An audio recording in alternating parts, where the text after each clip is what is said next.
مسلمان یہاں سے صبح کی نماز کے بعد مدینہ منورہ واپس لوٹے۔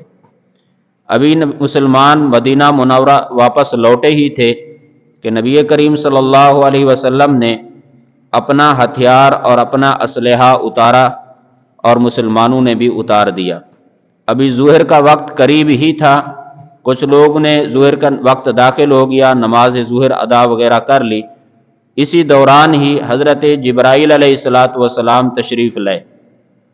ایک روایت کے مطابق سفید رنگ کے خچر پر سوار تھے اور ایک روایت کے مطابق سفید اور سیاہ رنگ کے گھوڑے پر سوار تھے۔ سیاہ کالی پگڑی باندھی ہوئی تھی۔ حضرت دہیہ کلبی رضی اللہ تعالی عنہ کی شکل کے اندر تھے اور فرشتوں کی ایک کثیر جماعت ان کے ساتھ تھی۔ نبی کریم صلی اللہ علیہ وسلم کی خدمت میں حاضر ہوئے، آ کر عرض کرنے لگے، اللہ کے رسول آپ نے ہتھیار اتار دیے ہیں؟ نبی علیہ الصلوۃ والسلام نے فرمایا کہ ہاں۔ حضرت جبرائیل علیہ الصلوۃ والسلام نے فرمایا کہ فرشتوں نے ابھی تک ہتھیار نہیں اتارے اور فرشتے ابھی تک واپس بھی نہیں ہوئے، یعنی جو غزوہ خندق کے لیے اللہ پاک نے جن فرشتوں کو مدد اور نصرت کے لیے بھیجا تھا، ابھی تک وہ فرشتے واپس نہیں ہوئے۔ اور ان فرشتوں نے، ایک روایت کے اندر آتا ہے کہ حمراء الاسد کے مقام تک کفار کا پیچھا بھی کیا، وہاں تک ان کو پہنچا کر وہاں سے واپس ہوئے۔ تو حضرت جبرائیل نے کہا کہ ابھی تک فرشتے واپس بھی نہیں گئے اور انہوں نے ہتھیار بھی نہیں اتارے، اور اللہ تعالیٰ نے حکم دیا ہے کہ فوراً بنو قریظہ والوں کی طرف نکلے، ان کے اوپر حملہ کرنا ہے۔ نبی کریم صلی اللہ علیہ وسلم نے فرمایا کہ میرے صحابہ تو تھکے ہوئے ہیں۔ حضرت جبرائیل نے کہا کہ آپ اس کی پرواہ نہ کریں، اس کا خیال نہ کریں، آپ نکلیں، اور اللہ نے مجھے بھی حکم دیا ہے اور میں یہاں سے فرشتوں کی جماعت کے ساتھ تم سے بھی پہلے وہاں پر جا رہا ہوں اور ان کو جا کر وہاں پر ہلا کے رکھ دوں گا، یعنی ان کے دلوں کے اندر مسلمانوں کا رعب، مسلمانوں کی ہیبت، مسلمانوں کا ڈر ان کے دلوں کے اندر ڈال دوں گا۔ نبی کریم صلی اللہ علیہ وسلم نے حضرت بلال رضی اللہ تعالیٰ عنہ کے ذریعہ سے مدینہ کے اندر اعلان کرایا، مسلمان جمع ہوئے۔ اللہ کے نبی صلی اللہ علیہ وسلم نے حکم جاری کیا کہ بنو قریظہ کے اوپر حملہ کرنا ہے اور وہ اسی کی طرف نکلو، اور آپ نے ساتھ یہ بھی حکم جاری کیا کہ سوائے بنو قریظہ کے راستے کے اندر کہیں پر نماز، آپ نے فرمایا سوائے بنی قریظہ کے عصر کی نماز نہیں پڑھنی، یعنی عصر کی نماز وہاں پر جا کر پڑھنی ہے۔ اللہ کے نبی نے یہ حکم جاری کیا۔ اب صحابہ کرام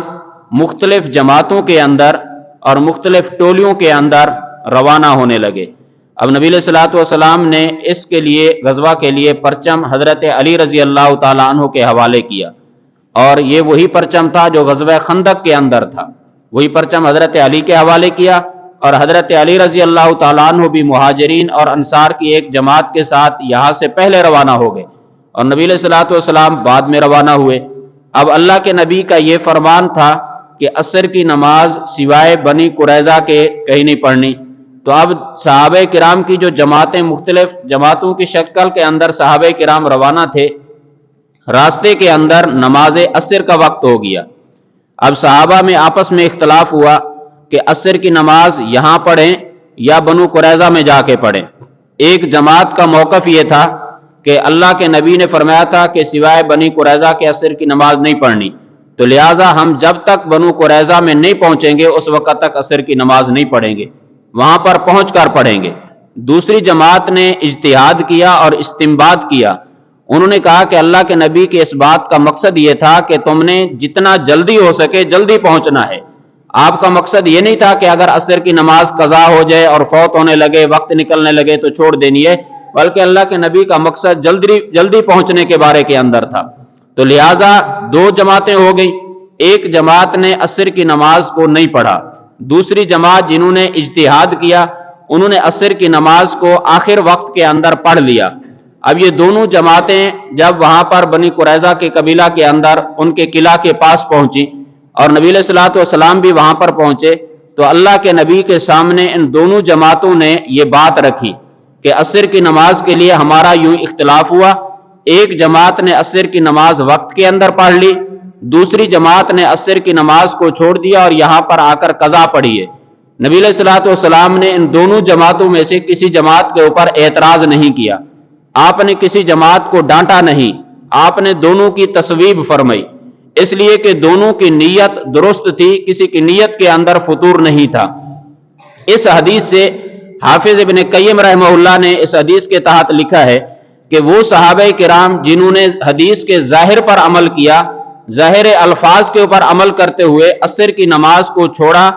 اور وہاں پر جا کر قضا پڑھی، ان کو بھی اللہ پاک نے اجر دیا۔ اور وہ صحابہ جنہوں نے اجتہاد کیا اور عصر کی نماز وقت کے اندر پڑھی، ان کو بھی اللہ پاک نے اجر دیا۔ لیکن دونوں کے اجر کے اندر فرق ہے کہ وہ صحابہ کے جنہوں نے عصر کی نماز کو چھوڑ دیا اور اللہ کے نبی کے حکم کی تعمیل کے اندر وہاں پر پہنچے اور قضا کر کے پڑھی، ان کو ایک اجر ملا تعمیل نبوی کے اوپر عمل کرنے کی وجہ سے۔ اور وہ صحابہ کے جنہوں نے اجتہاد کیا اور عصر کی نماز یہیں پر پڑھ لی، راستے کے اندر وقت کے اندر پڑھی، اور انہوں نے نبی علیہ الصلوۃ والسلام کے حکم کا منشا یہ سمجھا کہ نبی کا مقصد یہ تھا کہ جلدی پہنچنا ہے، یہ مقصد نہیں تھا کہ نماز کو بھی تم نے چھوڑ دینا ہے، لہٰذا ان کو اللہ پاک نے دو اجر عطا کیے، ایک اجر تعمیل نبوی پر عمل کرنے کا، حکم نبوی کے اوپر عمل کرنے کا، اور دوسرا ان کو اللہ پاک نے نماز عصر کی حفاظت کرنے کا اجر عطا فرمایا۔ تو اس واقعہ سے یہ بات معلوم ہوتی ہے کہ دین کے فروعی مسائل کے اندر اختلاف کوئی بری چیز نہیں ہے۔ دین کے وہ مسائل جن کا تعلق عقائد کے ساتھ نہیں ہے، فروعی مسائل ہیں، ان کے اندر اجتہاد کرنا بھی ثابت ہوتا ہے اور ان کے اندر اختلاف ہونا بھی ثابت ہوتا ہے۔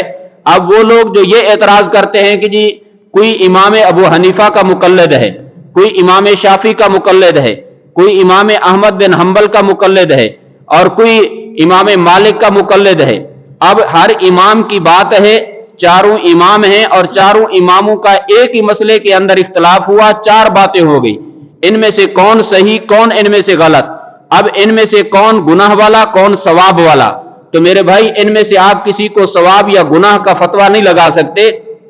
کہ فلاں امام کا مقلد گناہ گار ہے اور فلاں امام کا مقلد ثواب والا ہے، کیونکہ یہاں پر صحابہ کی دونوں جماعتیں ہیں، اللہ کے نبی نے کسی کی سرزنش نہیں کی، اللہ کے نبی نے کسی پر اعتراض نہیں کیا۔ اب جن کا اجتہاد غلط ثابت ہوا، اللہ نے ان کو بھی ایک اجر عطا کیا ہے، اور جن کا اجتہاد صحیح تھا، اللہ تعالیٰ نے ان کو دو اجر عطا کیے ہیں۔ اس وجہ سے یہ چاروں امام برحق ہیں،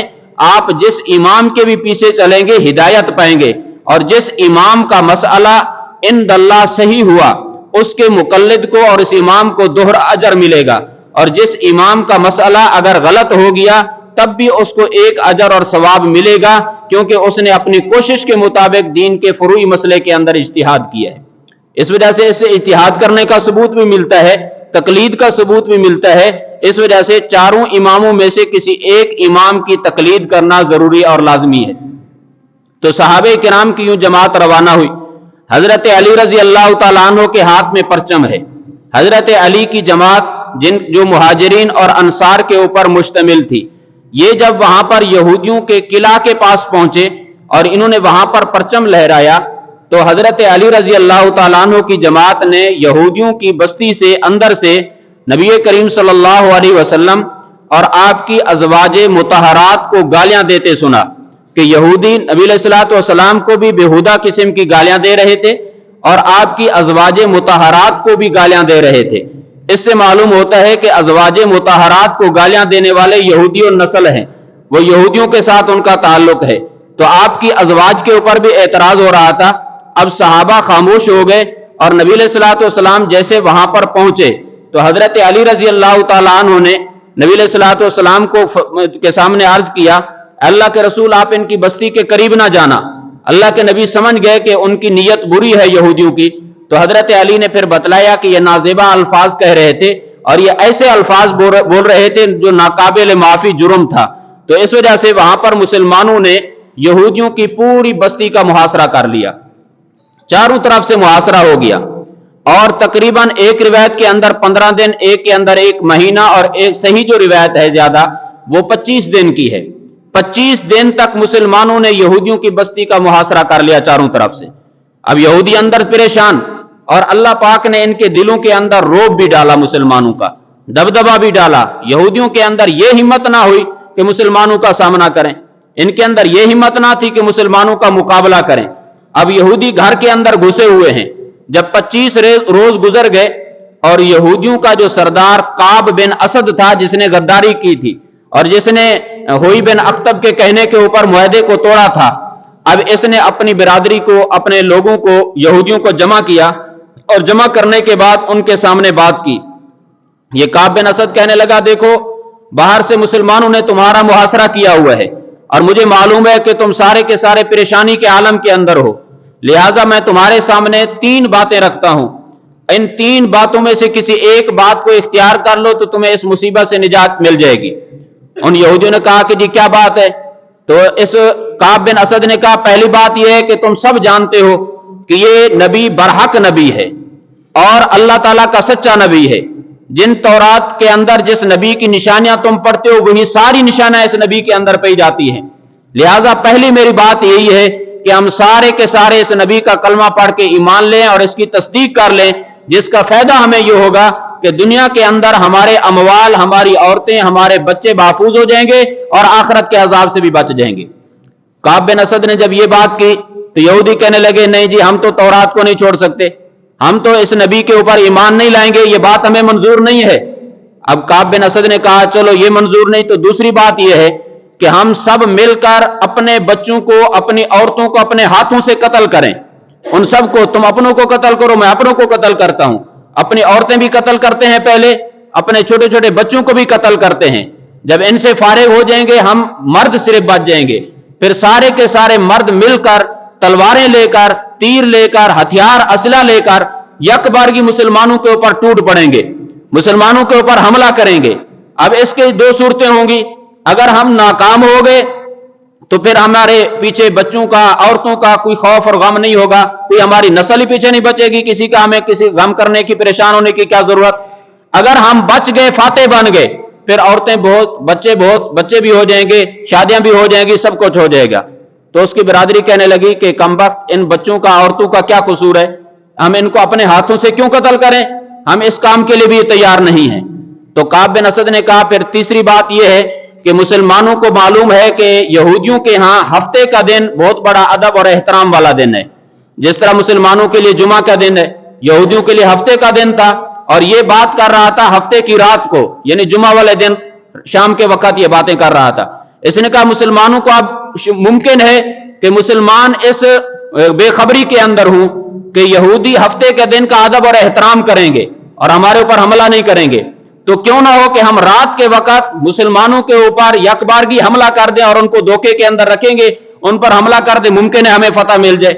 تو اس کی برادری کہنے لگی تجھے پتہ نہیں ہے کہ اس ہفتے کے دن کے اوپر کہ بے ادبی کی وجہ سے ہمارے آبا و اجداد بندر اور سور بن گئے تھے حضرت موسیٰ علیہ السلام کے زمانے میں، لہذا ہم یہ کام بھی نہیں کر سکتے. اب یہ پریشان، تینوں تجویزیں اس کی مسترد ہو گئی. اب انہوں نے یہ سوچا کہ ایک صحابی تھے حضرت ابو لبابہ بن عبد المنذر رضی اللہ تعالیٰ عنہ، یہ قبیلہ اوس میں سے تھے، انصار میں سے تھے. تو ان کے قبیلہ اوس والوں کے، بنو قریظہ والوں کے ساتھ پرانے قدیم تعلقات تھے، حلیفانہ ان کے تعلقات تھے. تو انہوں نے کہا کہ ہمارے اوپر مشکل وقت آیا ہوا ہے، ممکن ہے کہ ابو لبابہ شاید ہمارے کوئی کام آ جائے. تو نبی علیہ الصلوۃ والسلام کے پاس بنو قریظہ والوں نے پیغام بھیجا کہ آپ ابو لبابہ کو ہمارے پاس بھیج دیں، ہم ان سے مشورہ کرنا چاہتے ہیں. تو نبی علیہ الصلوۃ والسلام نے حضرت ابو لبابہ رضی اللہ تعالیٰ عنہ کو جانے کی اجازت دے دی. حضرت ابو لبابہ جیسے ان کی بستی کے اندر پہنچے، ان کی عورتیں جمع ہو گئیں، بچے جمع ہو گئے، سارے چیخو پکار رہے ہیں، رونے لگے سارے. حضرت ابو لبابہ رضی اللہ تعالیٰ عنہ ان کی رونے کی، چیخو پکار کی آوازیں سن کر ان کا دل بھر آیا. اب انہوں نے، یہودیوں نے ان کے سامنے کہا کہ آپ ہمیں کیا کہتے ہیں، کیا ہم نبی علیہ الصلوۃ والسلام کے حکم کی تعمیل کر کے آپ کے فیصلے کو منظور کر لیں، یہ بہتر ہوگا ہمارے لیے؟ تو حضرت ابو لبابہ نے کہا ہاں بہتر ہے. لیکن حضرت ابو لبابہ نے حلق کی طرف اشارہ کرتے ہوئے کہا کہ تمہیں ذبح کیا جائے گا، محمد کریم تمہارے قتل کا ارادہ کر چکے ہیں. اب یہ جیسے ہی بات کی، تھوڑی دیر کے بعد حضرت ابو لبابہ رضی اللہ تعالیٰ عنہ کو اس بات کا احساس ہوا کہ میں نے تو اللہ اور اللہ کے رسول کے ساتھ یہ خیانت کر دی ہے، میں نے تو مسلمانوں کے ارادے کو ان کے دشمن کے سامنے ظاہر کر دیا کہ مسلمان کیا ارادہ رکھتے ہیں تمہارے ساتھ. اب ان کو بہت بڑا افسوس ہوا اور احساس ہوا، اور وہیں سے اٹھے اور سیدھا مسجد نبوی کے اندر چلے گئے، اور مسجد نبوی میں جا کر مسجد نبوی کے ستون کے ساتھ اپنے آپ کو باندھ دیا اور قسم اٹھا لی کہ جب تک اللہ تعالیٰ میری توبہ نازل نہیں کرے گا میں اپنے آپ کو نہیں چھوڑوں گا، اور ساتھ یہ بھی اللہ سے معاہدہ کر لیا کہ آج کے بعد میں بنو قریظہ کی بستی میں قدم تک نہیں رکھوں گا، اور اس شہر میں قدم نہیں رکھوں گا جس کے اندر میں نے اللہ اور اللہ کے رسول کے ساتھ خیانت کی ہے، اور وہیں پر اپنے آپ کو باندھ دیا۔ اب حضرت ابو لبابہ کو صرف نماز کے لیے اور قضاء حاجت کے لیے چھوڑا جاتا تھا، وہ قضاء حاجت کرتے، نماز پڑھتے، پھر اپنے آپ کو بندوا دیتے، اور نہ کھانا کھاتے نہ پانی پیتے، اور یہی کہتے کہ یا تو اللہ تعالیٰ میری توبہ کو نازل فرما دیں یا میں اسی حالت کے اندر مر جاؤں گا۔ 6 دن کے بعد سحری کے وقت اللہ تعالیٰ نے حضرت ابو لبابہ رضی اللہ تعالیٰ عنہ کی توبہ کو نازل کیا، اور اس وقت نبی علیہ الصلوۃ والسلام ام المومنین سیدہ ام سلمہ رضی اللہ تعالیٰ عنہ کے گھر کے اندر تھے، تو حضرت ام سلمہ کو نبی علیہ السلام نے خبر دی اس کی، اور حضرت ام سلمہ نے آ کر حضرت ابو لبابہ کو مسجد کے باہر کھڑے ہو کر ان کو بشارت سنائی کہ تمہاری توبہ نازل ہو چکی ہے قرآن کے اندر۔ تو اب صحابہ کرام جو وہاں پر موجود تھے وہ دوڑے کہ ان کو چھوڑیں، تو حضرت ابو لبابہ نے کہا کہ میں قسم اٹھا چکا ہوں کہ جب تک نبی علیہ السلام مجھے اپنے ہاتھوں سے نہیں چھوڑیں گے میں یہاں سے اپنے آپ کو کھولنے کے لیے تیار نہیں ہوں، لہذا نبی علیہ السلام مجھے اپنے ہاتھوں سے کھولیں۔ پھر اللہ کے نبی صلی اللہ علیہ وسلم صبح نماز کے لیے تشریف لائے تو اپنے ہاتھوں سے آپ نے آ کر ان کو کھولا۔ اب ان کے اس واقعہ کو لے کر کسی کو اعتراض کرنے کا حق نہیں پہنچتا کہ ایک عمل کی وجہ سے صحابی نے یہ کام کیوں کیا کہ اپنے آپ کو ستون کے ساتھ باندھ دیا اور یہ قسمیں اٹھا لی کہ جب تک اللہ پاک توبہ نہیں نازل کریں گے، جب تک اللہ کے نبی اپنے ہاتھوں سے نہیں کھولیں گے میں اپنے آپ کو نہیں کھولوں گا۔ یہ اصل کے اندر وہ لوگ اس بات کی حقیقت کو سمجھ سکتے ہیں کہ جن کے دل کے اندر اللہ کی ذات کی محبت، اللہ کی ذات کا عشق بیٹھ جاتا ہے، تو جو محبین اور مخلصین ہوا کرتے ہیں، جو اللہ کے عاشق ہوا کرتے ہیں، ان کے اوپر بسا اوقات خاص قسم کی ایک حالت طاری ہو جاتی ہے جس کو کہتے ہیں کہ یہ اللہ کے ولی کے اوپر ایک خاص حال طاری ہو گیا ہے۔ تو لہذا حضرت ابو لبابہ رضی اللہ تعالیٰ عنہ کے اوپر ایک خاص حال طاری ہوا جس کی وجہ سے انہوں نے یہ سارا کام کیا، اور اللہ پاک نے قرآن پاک کے اندر ان کی توبہ کو نازل کر دیا۔ اب ادھر سے بنو قریظہ والے پریشان کہ ہمیں کیا کرنا چاہیے، تو کچھ دنوں کے بعد ان کا اس بات کے اوپر اظہار ہوا، ان کا وہ اس بات پر آمادہ ہوئے کہ ہم اپنے آپ کو اللہ کے نبی کے حوالے کرتے ہیں، نبی علیہ الصلوۃ والسلام جو ہمارے بارے کے اندر فیصلہ کریں گے ہمیں وہ فیصلہ منظور ہوگا۔ اب انہوں نے اپنے آپ کو نبی علیہ الصلوۃ والسلام کے حوالے کیا، تو نبی علیہ الصلوۃ والسلام جو قبیلہ اوس والے، جو یہی حضرت ابو لبابہ رضی اللہ تعالیٰ عنہ کی قبیلہ کے لوگ، یہ چونکہ ان کے پرانے حلیف تھے، تو انہوں نے حجتاً کہہ دیا کہ اللہ کے نبی ان کا فیصلہ آپ ہمارے حوالے کر دیں، یعنی انصار اوس والوں کے حوالے کر دیا جائے، ہم ان کے بارے میں فیصلہ کریں گے۔ تو نبی علیہ الصلوۃ والسلام نے ان کی بات کو لیتے ہوئے آپ نے فرمایا ٹھیک ہے، قبیلہ اوس کا ایک سردار ہے، میں اس کے حوالے کرتا ہوں جس کا نام سعد بن معاذ رضی اللہ تعالیٰ عنہ ہے۔ اور آپ پچھلے جمعہ پر حضرت سعد بن معاذ رضی اللہ تعالیٰ عنہ کی یہ بات سن چکے تھے کہ جب ان کو اسی غزوہ خندق کے موقع پر زخم لگے تو انہوں نے 2 دعائیں مانگی تھی۔ ایک دعا یہ تھی کہ یا اللہ سب سے زیادہ محبوب میرے نزدیک پسندیدہ عمل یہ ہے کہ میں تیرے نبی کے ان دشمنوں کے ساتھ لڑوں، جہاد کروں جنہوں نے تیرے نبی کو حرم سے نکالا، مکہ سے نکالا۔ یا اللہ اگر دوبارہ قریش کا حملہ کرنا مقدر ہے تو مجھے زندگی دے دے، پھر دوبارہ وہ حملہ کریں تو میں ان کے ساتھ مقابلہ کروں۔ یہ دعا ان کی اللہ پاک نے قبول کی تھی، اور فرمایا اگر ان کا دوبارہ حملہ کرنا مقدر نہیں ہے تو پھر میرے لیے شہادت ہو، لیکن شہادت میں اتنی تاخیر ہو کہ بنو قریظہ والوں نے جو معاہدہ توڑا ہے، آج شکنی کی ہے، میں ان سے انتقام جب تک نہ لے لوں اس وقت تک میں ان کے اپنی آنکھیں نہ ٹھنڈی کر لوں، اس وقت تک مجھے موت نہ آئے۔ اللہ پاک نے ان کی اس دعا کو قبول کیا، تو نبی علیہ الصلوۃ والسلام نے فرمایا کہ تمہارا فیصلہ میں حضرت سعد بن معاذ رضی اللہ تعالیٰ عنہ کے حوالے کرتا ہوں۔ اب نبی علیہ الصلوۃ والسلام نے جب یہ بات کہی تو قریظہ والے بھی خوش ہو گئے، انہوں نے کہا جی ٹھیک ہے، ان کے ساتھ ہمارے پرانے تعلقات ہیں تو ہمارا فیصلہ ان کے حوالے ہو جائے، ہمیں یہ بات منظور ہے۔ اور حضرت سعد بن معاذ رضی اللہ تعالیٰ عنہ چونکہ زخمی تھے، تو جب وہ زخمی ہوئے تھے تو ان کو زخم بہت گہرے تھے، شدید قسم کے زخم تھے، تو نبی علیہ الصلوۃ والسلام نے ان کے لیے ایک خیمہ مسجد نبوی کے اندر لگوا دیا تھا کہ آپ یہاں پر رہیں تاکہ عیادت کرنے کے اندر، علاج معالجے کے اندر آسانی رہے گی۔ اب نبی علیہ الصلوۃ والسلام نے کچھ ساتھیوں کو بھیجا کہ جو سعد بن معاذ رضی اللہ تعالیٰ عنہ کو لے کر آؤ، تو حضرت سعد بن معاذ رضی اللہ تعالیٰ عنہ چونکہ زخمی تھے اور شدید قسم کے زخمی تھے، تو ایک ہمار کے اوپر، ایک گدھا کے اوپر سوار ہو کر حضرت سعد رضی اللہ تعالیٰ عنہ تشریف لائے، اور جب وہاں پر پہنچے تو نبی علیہ الصلوۃ والسلام نے صحابہ کو کہا قوموا الی سیدکم، کہ اپنے سردار کی تعظیم کے لیے تم کھڑے ہو جاؤ۔ اب یہ حضرت سعد بن معاذ رضی اللہ تعالیٰ عنہ کا بہت بڑا اعزاز ہے کہ ایک تو اللہ کے نبی نے خود فیصلہ کرنے کی بجائے اس معاملے کا فیصلہ ان کے حوالے کیا ہے. دوسرا ان کے لیے یہ اعزاز ہے کہ نبی علیہ الصلوۃ والسلام اپنے صحابہ کو حضرت سعد رضی اللہ تعالیٰ عنہ کے استقبال کے لیے خود فرما رہے ہیں کہ قوموا الی سیدکم، کہ اپنے سردار کی تعظیم کے لیے تم کھڑے ہو جاؤ. اب اللہ کے نبی جن کے لیے اس کھڑے ہونے کا حکم دے تو ان کے عظمت اور مرتبے کا کیا عالم ہوگا. اب اسی بات سے، آپ کے اس فرمان سے کہ قوموا الی سیدکم سے، علماء نے ایک مسئلہ نکالا کہ اس سے یہ بات معلوم ہوتی ہے کہ اہل علم لوگوں کے لیے، علماء اور بزرگ لوگوں کے اکرام کے لیے، ان کی تعظیم کے لیے کھڑا ہونا جائز ہے. اس کے لیے ناجائز نہیں ہے بلکہ مستحب عمل لکھا ہے کہ اگر کوئی اہل علم، کوئی علماء، کوئی معززین، کوئی نیک لوگ آتے ہیں مجلس کے اندر تو ان کی تعظیم کے لیے کھڑا ہونا مستحب عمل ہے، اس کو ناجائز نہیں کہنا چاہیے، کیونکہ اللہ کے نبی نے خود حکم دیا حضرت سعد کے لیے. اب حضرت سعد رضی اللہ تعالیٰ عنہ کو لایا گیا، ان کو بتلایا کہ یہ ان کا فیصلہ آپ کے حوالے ہے، آپ جو فیصلہ کریں. حضرت سعد بن معاذ رضی اللہ تعالیٰ عنہ نے فیصلہ کیا، فرمایا میرا فیصلہ یہ ہے کہ ان سب کو قید کر لیا جائے اور ان کے وہ جوان جو لڑنے کے قابل ہیں، یعنی جو بالغ ہیں، جوان ہیں، ان کو قتل کر دیا جائے اور ان کی عورتوں کو اور ان کے نابالغ بچوں کو قیدی اور غلام بنا لیا جائے اور ان کے جتنا بھی یہاں کا ساز و سامان ہے اس سب کو جمع کر کے مال غنیمت بنا لیا جائے.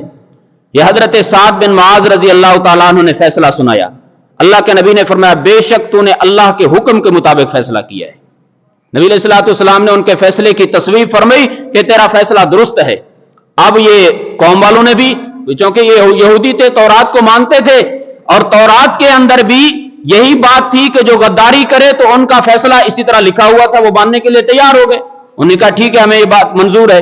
اب اس کے بعد حضرت سعد بن معاذ رضی اللہ تعالیٰ عنہ نے دعا مانگی کہ یا اللہ آپ کو علم ہے کہ میرے نزدیک سب سے پسندیدہ عمل یہ ہے کہ میں ان کافروں کے ساتھ جہاد کروں جنہوں نے تیرے نبی کو حرم سے نکالا، مکہ سے نکالا ہے. یا اللہ اگر قریش مکہ دوبارہ اللہ کے نبی کے اوپر حملہ کرنا چاہتے ہوں اور آپ کے علم میں یہ بات ہے تو پھر مجھے زندگی عطا فرما دیں. اگر ان کا حملہ یہی خندق والا آخری حملہ ہو گیا ہے اور پھر ان کو جرت نہیں ہوگی اللہ کے نبی پر حملہ کرنے کی تو یا اللہ پھر میرے اس زخم کو گہرا کر دے اور مجھے شہادت کی موت عطا فرما. اب انہوں نے جیسے یہ دعا مانگی اللہ نے دعا کو قبول کیا اور ان کا جو زخم تھا اس سے فوراً خون جاری ہو گیا، خون بہنے لگا اور وہیں پر حضرت سعد بن معاذ رضی اللہ تعالیٰ عنہ کی شہادت ہوئی، انتقال ہوا. انا للہ و انا الیہ راجعون. حضرت جابر رضی اللہ تعالیٰ عنہ فرماتے ہیں کہ نبی علیہ الصلوۃ والسلام نے فرمایا کہ حضرت سعد بن معاذ کی موت کے اوپر اللہ کا عرش ہل گیا. یہ حضرت جابر رضی اللہ تعالیٰ عنہ فرماتے ہیں اور فرمایا کہ ان کے لیے آسمانوں کے دروازے کھول دیے گئے اور ان کی روح جب اوپر چڑھی تو اس کے لیے فرشتوں نے خوشی کا اظہار کیا ہے، مسرت کا اظہار کیا ہے. اور یہ حضرت سعد بن معاذ رضی اللہ تعالیٰ عنہ وہ خوش نصیب ہیں کہ جن کے جنازے کے اندر 70,000 فرشتوں نے شرکت کی. اور نبی علیہ الصلوۃ والسلام جب ان کی شہادت ہوئی اس خیمے کے اندر آپ تشریف لے گئے. ایک صحابی کہتے ہیں میں نے خود دیکھا کہ اللہ کے نبی اس انداز کے ساتھ چل رہے ہیں کہ جس طرح بہت رش ہو اور چلنے کے لیے جگہ ہی نہ ہو، حالانکہ اللہ کے نبی کے علاوہ کوئی آدمی اور نہیں تھا. تو میں نے پوچھا اللہ کے رسول آپ اس انداز کے ساتھ کیوں چل رہے تھے؟ آپ نے فرمایا کہ اتنے فرشتوں کا نزول ہوا ہے، 70,000 فرشتہ نازل ہوا جو آج سے پہلے کبھی بھی آسمانوں سے زمین پر نہیں اترا تھا. ایسے فرشتے نازل ہوئے اور مجھے وہاں پر چلنے کے لیے جگہ نہیں مل رہی تھی تو ایک فرشتے نے اپنے پر کے اندر مجھے لپیٹ لیا اور مجھے وہاں پر بیٹھنے کے لیے کہا. تو یہ حضرت سعد بن معاذ رضی اللہ تعالیٰ عنہ کے لیے کے جنازے کے لیے یہ 70,000 فرشتے بھی نازل ہوئے. اور حضرت سعد بن معاذ رضی اللہ تعالیٰ عنہ کی قبر کھودنے والے صحابہ کہتے ہیں کہ جب اب ان کی قبر کھود رہے تھے تو ان کی قبر سے مشک کی خوشبوئیں آتی تھی اور بعد کے اندر بھی ان کی قبر سے مشک کی خوشبو آیا کرتی تھی.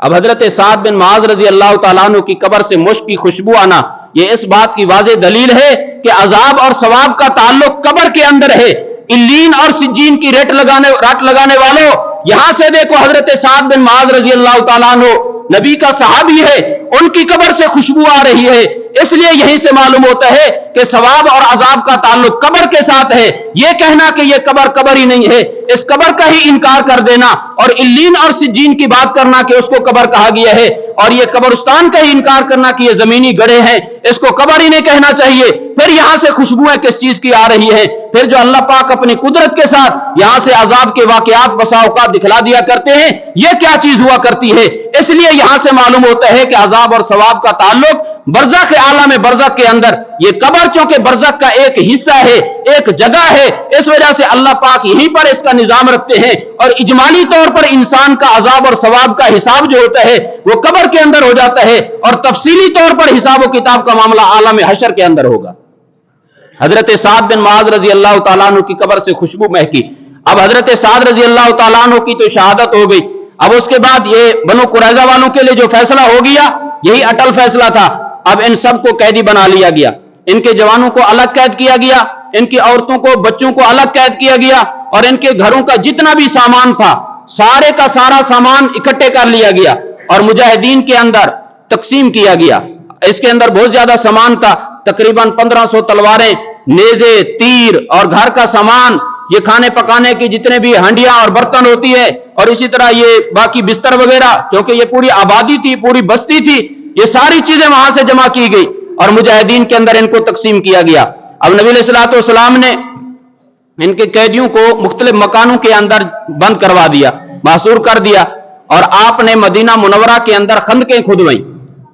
گڑھے کھدوائے، اور آپ نے ان کے قیدیوں کو پکڑ پکڑ کے دو دو چار چار کو لایا جاتا اور ان کی گردنیں اڑا کے ان کو خندق کے اندر اس گڑھے کے اندر پھینک دیا جاتا۔ جو ایک قول کے مطابق 600 اور ایک روایت کے اندر 400، زیادہ یہی 400 والی ہے، ان کے 400 یہودیوں کو قتل کر کے خندقوں کے اندر ان کو پھینک دیا گیا۔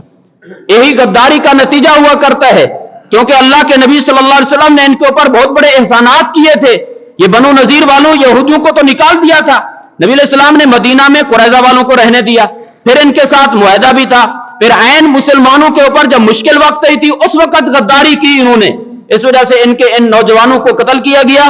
اور ان کی جو عورتیں اور بچے تھے اب نبی علیہ الصلوۃ والسلام نے مجاہدین میں تقسیم کیے، اور یہ فرمایا کہ ان کو ملک شام کی طرف لے جا کر ان کو وہاں پر ان کو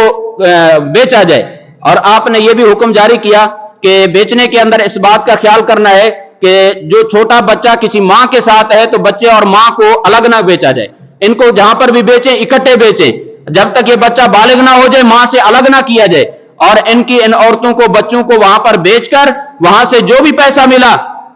اس کے گھوڑے خریدے گئے، اس کی تلواریں خریدی گئیں، جہاد کا اسلحہ اور سامان اور ہتھیار خریدے گئے، اور یہ تاکہ مسلمانوں کے کام آ جائیں گے۔ اس انداز کے ساتھ بنو قریظہ والوں کو یہاں سے خاتمہ ہوا، اور مسلمانوں کو کافی تعداد کے اندر یہاں پر مسلمانوں کو مال غنیمت بھی ہاتھ آیا، اور یہ بنو قریظہ کے جو سردار کعب بن اسد تھا اس کو بھی یہاں پر قتل کر دیا گیا، اور یہ دوسرا ہوئی بن اخطب جس نے یہ غزوہ احزاب کا اور خندق کا سارا ڈرامہ اس نے رچایا تھا، اور اتنے سارے کافروں کو متحد کر کے، اور یہی بنو قریظہ کی بربادی کا سبب بننے والا بھی یہی ہوئی بن اخطب تھا۔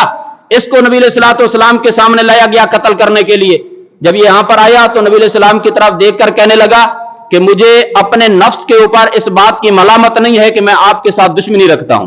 یعنی اس خبیث کی خباثت کا آپ اندازہ لگیں کہ جس وقت اس کو مارا جانے لگا اس وقت بھی اس کے دل کے اندر نبوت کا کتنا بغض اور کتنی دشمنی رکھتا تھا۔ اب اس کے بعد اس نے لوگوں کی طرف مخاطب ہو کر کہنے لگا کہ ہمارے اپنے کیے کی سزا ہمیں ملی ہے، لہذا اس کو بھی قتل کر دیا گیا، اور عورتوں میں سے سوائے ایک عورت کے باقی عورتوں کو قیدی بنایا گیا، ایک عورت کو قتل کیا گیا،